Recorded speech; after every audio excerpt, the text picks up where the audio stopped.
ихний мэдээлэл хүргэе. Дахин сонгогдоогүй гишүүдэд олгодог 12 сарын тэтгэмжийг цуцлах иргэний өргөдлийг Улсын хурлын байнгын орооны гишүүд дэмжиж, одоо цагтаагаа уялдуулан шинжлэх ёстой гэх саналд нэгтлээ.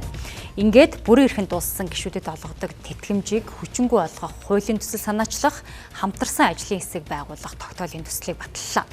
Ямар ч тач давхар стандарт иргэдээсээ илүү эрх ям бэдэлсэн байж болзошгүй хуулийн залтыг хүчингүй олгох хилцүүлэг өрнөж эхэлсэн нь парламентын тогтолцооны даваа тал юм а.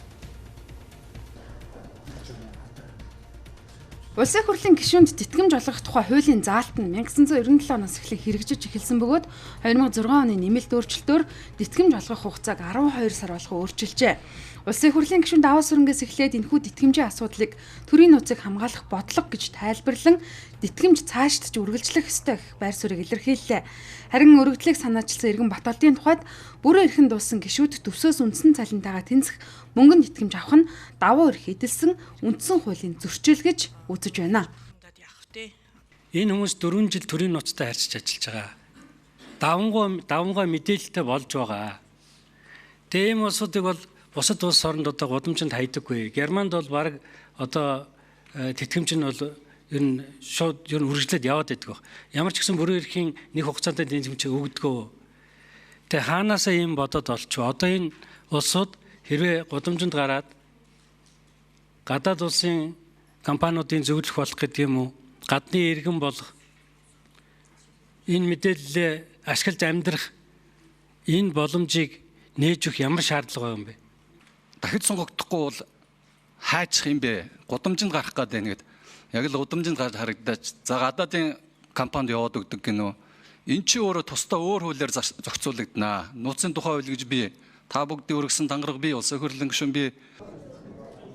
Дахин сонгогдоогүй гишүүдэд 12 сарын тэтгэмж олгодог журам нь анх төрийн албан хаагчдын нийгмийн баталгааг хангах зорилготой байв. Гэвч цаг хугацааны явцад энэ заалт нь төрийн албан хаагчийн бус улс төрийн өндөр түвшний элит бүлгийн ашиг сонирхлыг хамгаалдаг бүтэц болж хувирсан гэх.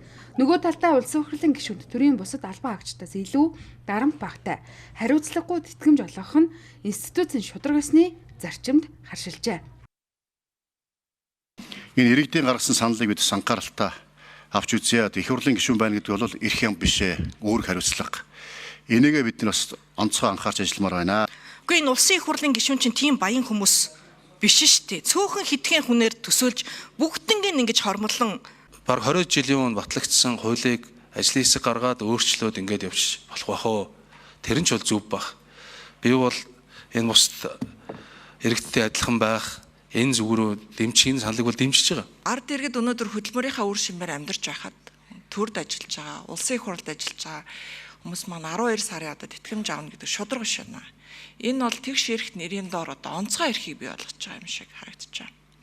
Тэгэхээр шударга ёсны шинэ нийгмийг бид нар бий болгох юм уу? Эсвэл одоо энэ давхар стандартыг одоо тогтоох юм уу гэдгийг энэ одоо хариулах цаг юм шиг ингэж харагдаж байгаа шүү. Бүгдээрээ үндсэн хуулийн зарчмаар ижил тэгш байх энэ зарчмыг л одоо цаашдаа хаана анхаарч явах ёстой байна л гэж би хувьдаа харж байна. Тийм учраас цаашдаа энэ хуульд нийцүүлээд энэ үнэхээр одоо боломж олгочод байгаа энэ асуудлыг бол засаад явах өнөөдрийн энэ одоо хилцүүлгээс ажлын хэсэг гаргаад ингээд одоо явах нь одоо зөвхтэй л гэж ингэж бодож байна.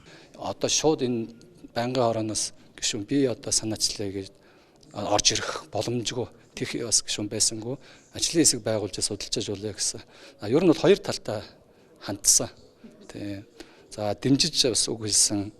За залуу гэх юм уу тийм ээ гишүүдтэй бол бас тэд бол бас юмыг үзэх одоо өөрийн нөгөө үзэл бодлын хувьд үзлийн хувьд цонхны хувьд арай өөр байна. За арай настай гэх юм уу олон дахин сонгогдсон туршлага гэдгийг урдаа барьдаг гишүүд бол энэ бол байх ёстой зүйл гэсэн байдлаар хандсан.